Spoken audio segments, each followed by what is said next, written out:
ये layer poultry farm है, नया बन रहा है। आरसीसी पिलर हो रहा है।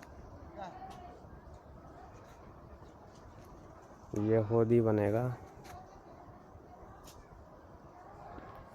यहाँ पानी का टैंकी बनेगा।